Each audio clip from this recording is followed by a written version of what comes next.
Aclaraciones antes de empezar a describir los sucesos ocurridos en las apariciones que tuve la oportunidad de presenciar.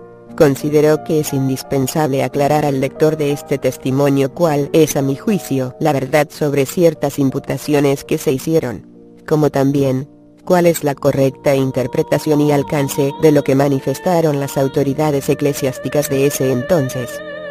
Como fuente para este capítulo, he recurrido al libro Luz y Sombra en Peñablanca del ingeniero don Alejandro Cifuentes Besanilla, con quien tanto trabajamos y oramos juntos en Peñablanca. Asimismo, me he basado en los escritos del Dr. don Alan Rojas Canala, quien fue también uno de los grandes pilares escogidos por la Santísima Virgen para esta obra en Peñablanca. Ambos fueron grandes amigos y hermanos espirituales, y pienso que desde el cielo nos seguirán ayudando. En particular, me interesa precisar con la mayor claridad posible, si es verdadero o falso lo que los fieles han oído decir a muchos sacerdotes durante estos años. Que la Iglesia prohibió asistir al santuario de Peñablanca. Revelaciones públicas y privadas. La revelación pública está contenida en la Biblia y en la tradición, que son palabra de Dios. También la revelación privada es palabra de Dios, en especial la que nos comunica por medio de María Santísima. Ambas fuentes de revelación se complementan. No puede ni debe haber contradicciones entre una y otra. Hay muchas coincidencias entre los mensajes transmitidos en Peñablanca y la Biblia, algunas de las cuales ella misma ha puntualizado.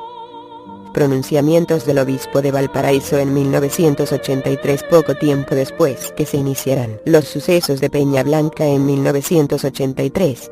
El arzobispo de Valparaíso, Monseñor Francisco de Borja Valenzuela, solicitó al padre Jaime Fernández Montero que iniciara una investigación sobre las apariciones, quien a su vez nombró una numerosa comisión para que lo asesorara e inició su labor a mediados de septiembre de 1983. Cada vez más personas concurrían al cerro, alcanzando un máximo de asistencia el día 29 de septiembre con más de 100.000 personas. Y las apariciones seguían sucediéndose con mensajes de gran importancia. De improviso sucedió algo inesperado. El 6 de octubre de 1983, sin dar prácticamente ninguna explicación, Monseñor Valenzuela emitió su primer pronunciamiento, manifestando una posición fuertemente crítica. Así fueron sus palabras, con respecto a la realidad de las apariciones. Poco tiempo después, nombró una segunda comisión, y en un nuevo pronunciamiento Monseñor Valenzuela descartó en forma aparentemente definitiva toda realidad sobrenatural de lo acontecido, atribuyendo un origen fraudulento, pero sin dar ninguna explicación. Autoridad de la Iglesia. No se pretende cuestionar la autoridad de la Iglesia, pero en el caso de las apariciones de Peñablanca, se cometieron errores en las investigaciones, y es evidente que fueron incompletas. Como católicos no solo se tiene el derecho, sino también el deber de señalar estas circunstancias. Así se ha hecho ya en varias comunicaciones a las autoridades eclesiásticas, y también en algunos escritos que se han publicado. No se ha obtenido aún respuestas concretas, por lo cual, se debe continuar insistiendo con todo respeto y sumisión. A título de ejemplo, uno puede preguntarse: ¿por qué el obispado de Valparaíso aceptó la conclusión de la primera comisión, cuando se supo que estuvo influenciada por denuncias rayanas en la fantasía, que con una liviandad inconcebible ni siquiera se investigaron? ¿Por qué este mismo obispado nombró una segunda comisión conformada por personas que se sabía de antemano que por su formación profesional, profesores de filosofía y de biología, no eran idóneas para dar conclusiones sobre la autenticidad de estas apariciones?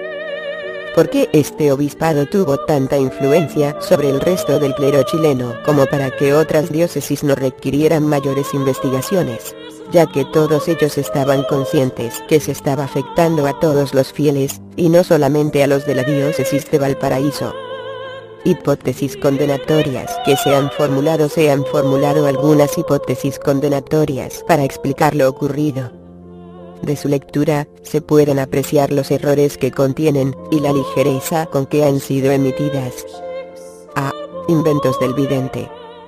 Se dice que los mensajes eran inventados por el vidente, o sacados de la Biblia, u obtenidos de lo conocido de otras apariciones. Esto significaría que el muchacho debería tener excepcionales condiciones de memoria, histriónicas, conocimientos de apariciones, etc. Por el contrario, se comprueba que se trata de un muchacho totalmente corriente, de poca cultura y educación, quien lea los mensajes, imponiéndose además de los diálogos ocurridos, y aprecie todos los hechos extraordinarios, no puede menos que exclamar ante esta hipótesis: imposible. En realidad es incluso muy dudoso que pudiera existir alguien en el mundo capaz de hacer durante 5 años, aún con toda clase de ayuda, lo que se escuchó decir y vio hacer al muchacho. Además, ¿qué motivo podría tener él para mantener contra viento y marea una mentira, que sería tan fácil de descubrir si fuera realmente efectiva? B. Fenómenos parapsicológicos. Se replica entonces que el muchacho debía tener condiciones paranormales. Los fenómenos caerían en el ámbito de la parapsicología, ciencia esta relativamente reciente cuyo objetivo es precisamente explicar los fenómenos mentales que la ciencia no ha podido explicar. La parapsicología no ha explicado hasta ahora nada. Se ha contentado con verificar que sí existen esos fenómenos, los ha clasificado y ha hecho intentos por someterlos a experimentación. Decir que el fenómeno puede explicarse parapsicológicamente es no explicar nada, y eludir en el fondo la búsqueda de la verdad. Resulta además que los éxtasis del muchacho nada tienen que ver con los trances paranormales.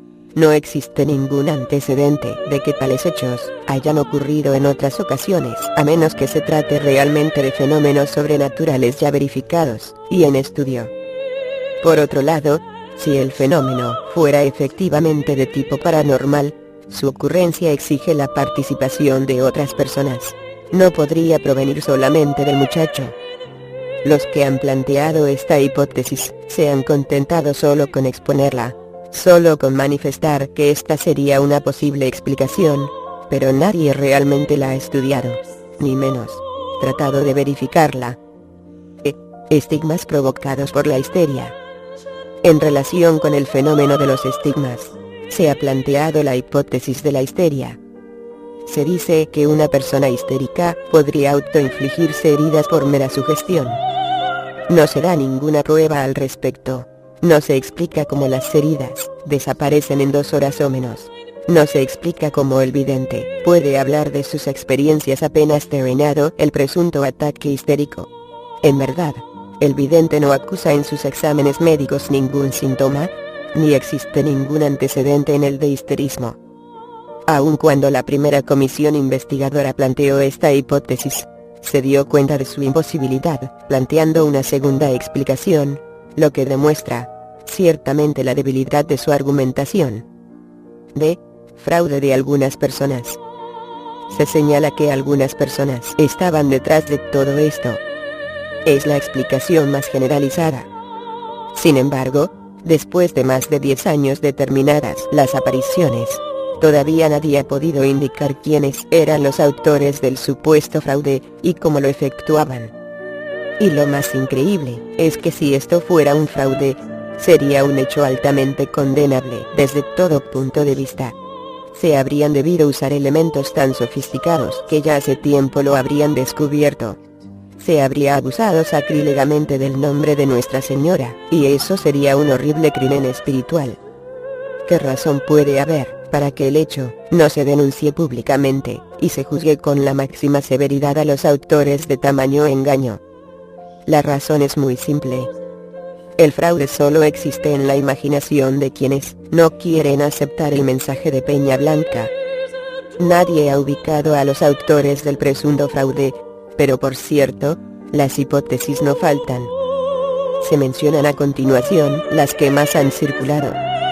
La preferida por muchos es que el autor del supuesto fraude era el gobierno o algún organismo del gobierno de ese entonces. Se ha nombrado preferentemente a la CNI, y se ha involucrado a la Armada de Chile. El motivo: distraer a la opinión pública de los graves problemas sociales y económicos que se enfrentaban. Se sabe que la primera comisión recibió una denuncia en este sentido. Denuncia que debió antes que nada verificar, pero fue aceptada de inmediato, por esa desidia y liviandad perezosa tan propia nuestra, como verídica, sin efectuar ningún análisis ni investigación al respecto. Además, la denuncia de fraude bajo esta hipótesis se hizo hace cerca de 15 años atrás, y las apariciones continuaron durante 5 años más, por lo cual no tendría ningún sentido que una organización continuara tratando de engañar después de haber sido descubierta, y por lo tanto sin ya ningún móvil para hacerlo. Se sabe que esta hipótesis ha sido descartada, pero de ello no se ha informado, y muchísimas personas, especialmente sacerdotes, siguen creyendo en esta explicación. Y continúan repitiendo esto con increíble ignorancia, por no decir mala fe, impidiendo que muchas de las almas a ellos confiadas se acerquen a los maravillosos regalos espirituales que la Virgen da a los que van a visitarla en el santuario de Peña Blanca. Otros dicen que el asunto era un negociado. Según ellos, un grupo de personas estaba lucrando aprovechándose de los sentimientos de religiosidad del pueblo creyente.